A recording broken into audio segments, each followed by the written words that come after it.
subscribe to our channel and press the bell icon. अस्सलाम वालेकुम अज़ीज़ तलबा व तालिबात, सर अब्दुल-सत्तार खान इस यूट्यूब चैनल में आप तमाम का इस्तकबाल है। 10th Marathi question answer SCERT question bank question number पहले का पद्य विभाग का दूसरा हिस्सा यहाँ पर लेकर आपकी खिदमत में हाजिर हुए हैं। पहला प्रश्न है, ये डास पिटिका से लिया गया है। छे छे तसं करायला कयाला काय म्हणावे। उतार्याच्या आधारे सूचनेनुसार कृती करा, आकृतिबंध पूर्ण करा। माणसासंबंधीचे डासांचे विचार, कुठल्याही झाडाची फळे खातो, प्राणी मारून खातो। छे छे पीटन बीटन करायला आम्ही माणसे नाहीत, ये भी लिख सकते हैं। तारुण्य पिटिकाबद्दल माणूस म्हणतो, पुतण्याच्या चेहऱ्यावर माणसाच्या गालावर पुरळ। एका वाक्यात उत्तरे लिहा। कशा प्रकारचे सहकार्य करण्याचे कबूल केले आहे। दुसरा, कशावर प्रयोग सुरू आहेत। तिसरा, कोणती गोष्ट माणसाला चालेल।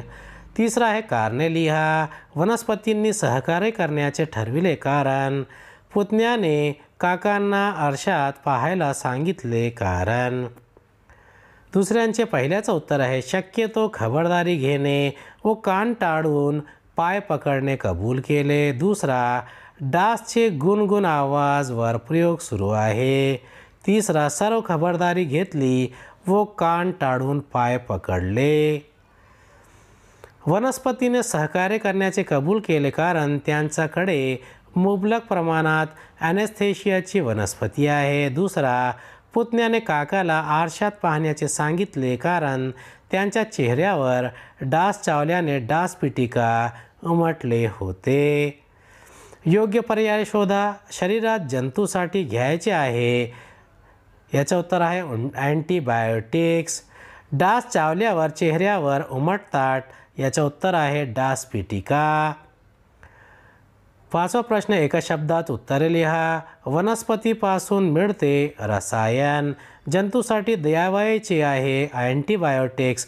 काकांनी चेहऱ्यावरील पिटिकेला म्हटले आहे डास पिटिका।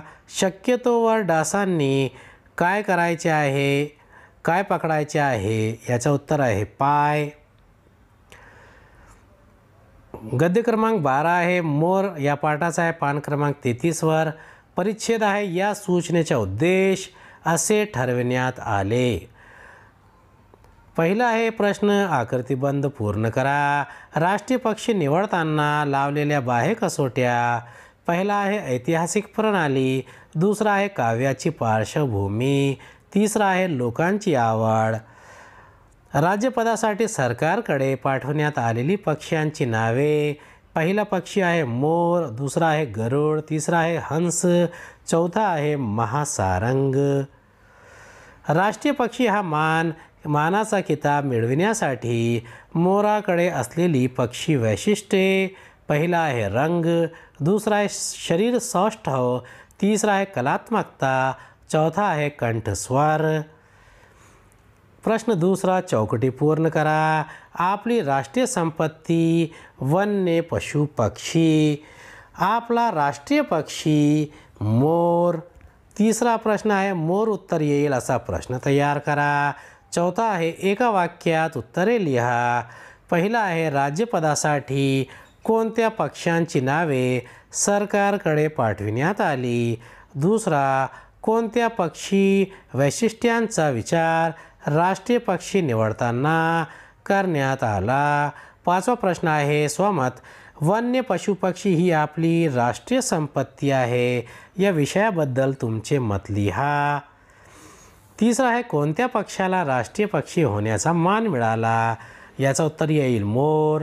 चौथा आहे, पक्ष्यांची नावे गरुड, हंस, महासारंग, मोर। पाचवा आहे, पक्षी वैशिष्ट्ये, ऐतिहासिक प्रणाली, काव्याची पार्श्वभूमी, लोकांची आवड। स्वमत कृती आहे, वन्य पशुपक्षी ही आपली राष्ट्रीय संपत्ती आहे, या विधानाबद्दल तुमचे विचार लिहा।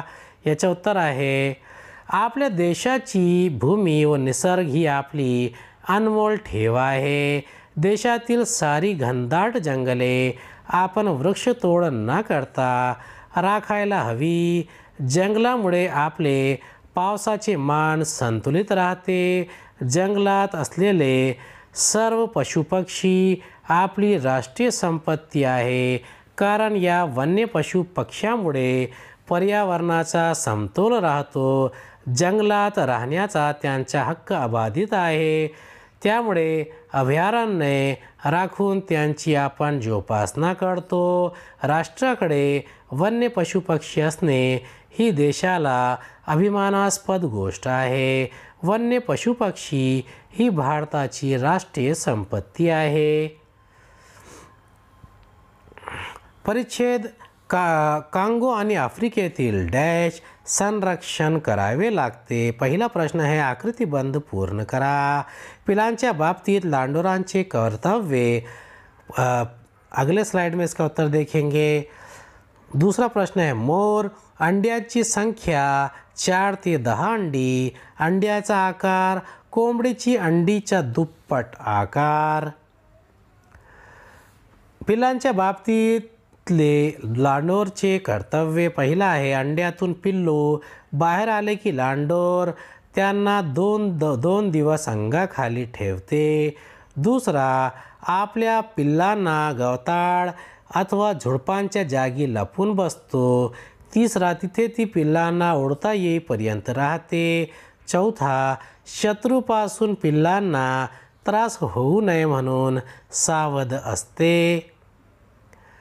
प्रश्न दूसरा आहे, कारणे शोधा. पांढऱ्या रंगाचे मोर निसर्गदत्त नाहीत कारण. दुसरा, लांडोरीला पिल्लांचे संरक्षण करावे लागते कारण. तिसरा प्रश्न, एका वाक्यात उत्तरे लिहा. लांडोर अंडी कुठे घालतात.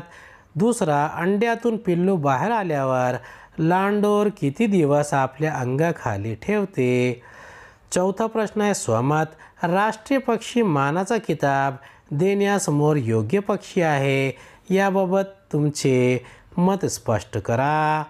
दुसऱ्याचे उत्तर आहे, पहिला आहे, पांढऱ्या रंगाचे मोर खरे निसर्गदत्त नाहीत कारण जपानी शास्त्रज्ञांनी तयार केलेली ती संकरित जात आहे. दुसरा, लांडोरीला पिलांचे संरक्षण करावे लागते कारण मोर त्यावेळी लांडोरीजवळ राहत नाही. दुसऱ्यांचे उत्तर आहे, लांडोर अंडी घालतात. तळ्याची पाळ, हिरवीगार कोरणे, देवालयाची उंच शिखरे, नदी, नाले, ओहळाचे काठ. पहिलेच उत्तर आहे, अंड्यातून पिल्लू बाहेर आले की लांडोर त्यांना 2 दिवस अंगाखाली ठेवते व तिथे ती पिलांना उडता येईपर्यंत राहते. चौथा प्रश्नाचे उत्तर आहे, स्वमतकृती. राष्ट्रीय पक्षी मानाचा किताब देण्यास मोर योग्य पक्षी आहे, याबाबत तुमचे मत सहकार्याने स्पष्ट करा. याचं उत्तर आहे, भारतात जेवढे पक्षी आढळतात त्यात मोर वेगळा पक्षी आहे. त्याची डौलदार मान, डोक्यावरचा सुंदर तुरा व निळे, जांभळे, हिरवी झाक असलेले पंख खूप अनोखे आहेत. मोर पिसावरचा निळसर हिरवा चमचमता डोळा केवळ अप्रतिम व कलात्मक आहे. मोरांचे सौंदर्य इतर पक्ष्याहून अधिकतर खुलून दिसते. पावसात तो सर्व पिसारा फुलवून थुई थुई नाचतो. या झाडावरून त्या झाडावर उडतानाही तो मोहक दिसतो. तो ऐटबाजपणे चालतो. मोराचा डौल काही औरच आहे. लहान मुलांना मोर पिसाचा स्पर्श व ते वहीत जपून ठेवायला खूपच आवडते. मोर सरस्वतीचे वाहन आहे. या सर्व कलात्मक गुणामुळे राष्ट्रीय पक्षी हा मानाचा किताब देण्यास मोर हा योग्य पक्षी आहे. परिच्छेद आहे, मॉरिशसला पोहोचलो आणि जलजीव आहे. आकृतिबंध पूर्ण करा. पहिला प्रश्न आहे, लेखकांनी समुद्राच्या तळ्यात पाहिली. पहिला आहे जलसृष्टी, दुसरा आहे मत्स्यसृष्टी. दुसरा आहे निळ्या पाण्याच्या लगूनमध्ये पोहणारी. चिराग, दमी, चंदाराणी आणि लेखक. एका शब्दात उत्तरे लिहा. समुद्राच्या पोटातला नैसर्गिक चमत्कार मॉरिशस. लेखकाचे विमान या भूमीवर उतरले. मॉरिशस. पॅराशूटच्या मदतीने आभाळात गेले. पॅरासोलिंग.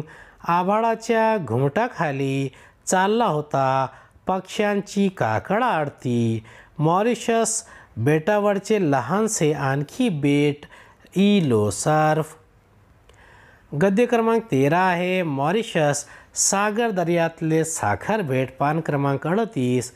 परिच्छेद. मॉरिशसमधील घरे पाहणे डॅश भवितव्य असते. पहिला प्रश्न आहे आकृतिबंध पूर्ण करा.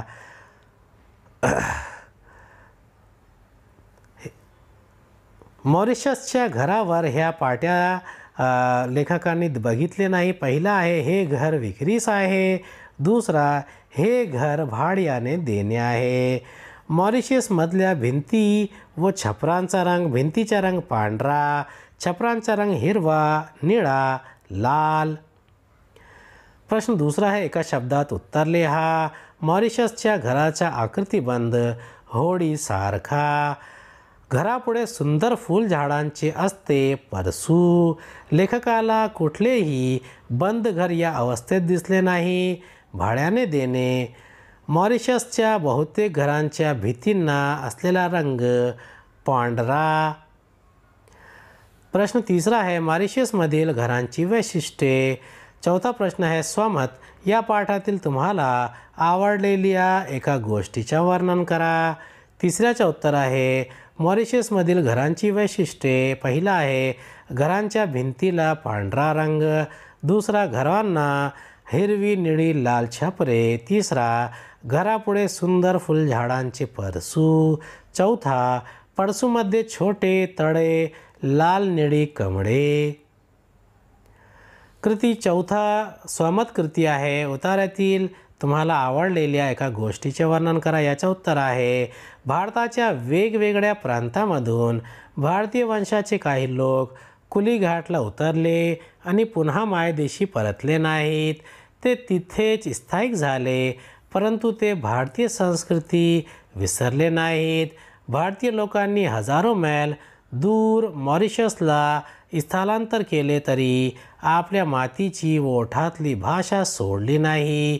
याची निशाणी म्हणून भारतातील केळी त्यांनी नेली व आपल्या घरापुढे ती केळी रुजवली. जर्द हिरव्या पानांनी नटलेली व सुशोभित रसरशीत पिकलेली केळी हे त्यांचे वैभव ठरले. ही वजनदार व सुंदर केळी मॉरिशसमधल्या प्रत्येक भारतीय घराला त्याचे भारतीयत्व देत आहे. ही गोष्ट मला सर्वात आवडली. उम्मीद है आपको हमारा वीडियो पसंद आया होगा. अगले वीडियो में दोबारा मुलाकात होगी. खुदा हाफिज़.